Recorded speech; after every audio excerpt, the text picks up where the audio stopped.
Hello guys, may i-share lang ako about this product. Okay, maganda siya. Tukol to sa pagtanggal ng buhok, katulad ng balbas, buhok sa body, buhok sa ibaba. Maganda siya. Kasi iniinit lang siya kasi wax siya. Ito siya. Meron siyang kasama nito. Ito yung heater Tapos, siyempre may kasamang saksakan. Malamang. Wag lang to. Tapos, may kasamang siyang ganito. Ganyan. Tapos may kasama din siyang ganito. Nadumiyan lang nalagyanan na lang ng wax. Kasi, nahulog dito. Na ganun kakalagay ko lang ng wax. Tapos ito yung wax beans. Dalawang binigay sa akin. In-order ko tong after ng in-order ko siya ng February. Last ng February yata. Basta February ko siya in-order. In-order ko tong wax na to. Pero hanggang ngayon nagagamit ko pa siya. Maganda siya. As in. Sobrang ganda. May kasama siyang ganito ice stick. Ice stick ba tawag dito? Comment below nga kung ice stick to. Basta siya panondok para i-wax dito. Ilalagay dito. Tapos ilalagay dito. Tapos ilalagay dito. Minsan nga nilalagay ko dito yun. Kasi may buhok yun dito ko. Kaya nilalagay ko siya minsan.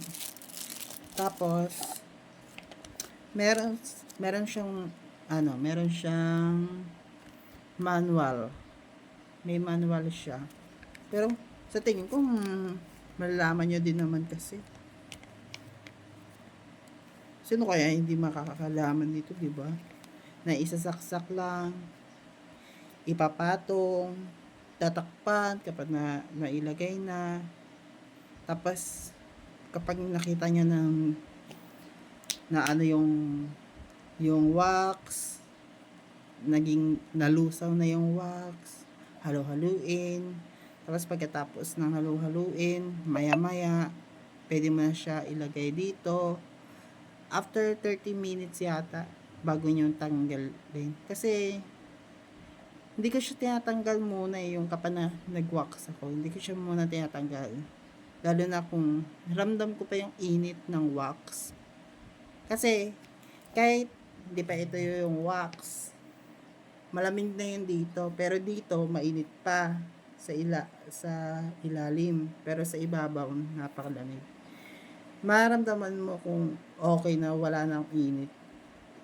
Pwede mo na siya tanggalin kasi nakakapit siya. Kasi minsan, natatanggal natin yung wax kapag malamig na yun dito pero sa ilalim hindi pa.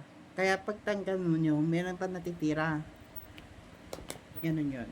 Kaya, yun ang technique about sa pagbawax ng pagtatanggal ng buhok sa parte ng katawan mo. Parte ng mukha mo. Maganda siya. Ilalagay ko yung sa comment. Ilalagay ko na lang sa video yung sa yellow basket. Ilalagay ko na lang yung sa yellow basket na lang. Kasi, ano ba to? Guli-guli mo girl. Okay. First time ko kasi mag videos na about this product. Kasi hindi naman ako talaga nagbi-video about this product Ito lang. Kasi gamit lang ako. Minsan kasi yung mga product na inaano ko, hindi talaga siya nare-remove dahil. Kasi meron akong product na sobrang disappointed ako. Kasi, ano yun cream. Cream remover siya ng, o tinatawag na hair cream remover siya. Kaso hindi talaga siya natanggal. As in, naputol lang talaga siya. Hindi nabunot yung, di ba sa ilalim ng skin mo, meron pang buhok. Hindi siya nabubunot, kundi napuputol lang siya. Ang ending, after 1 week mo siya nagawang na natanggal, tutubo ulit at kakapal pa. Kaya ang ending, para din pala ako nag-ayit. Kaya mas maganda na lang na ginto ginamit ko yung wax. Tapos meron pa akong isa, wax din siya, kaso nasa papel. Yung parang igagano mo siya, parang iinitin mo, tapos saka mo siya isasalpak sa kilikili, dito sa sa parts ng gusto mong tanggalin, may natitira. Tapos kapag natitira lang, na parang meron kumakapit na malagkit, sobra. Alam nyo ba, nasugatan yung dito ko, sobra, nasugatan yung dito ko.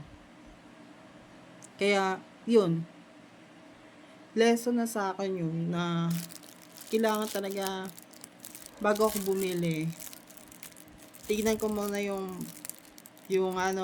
comment section, tignan ko muna yung bumibili, mga reaction. Minsan kasi yung mga reaction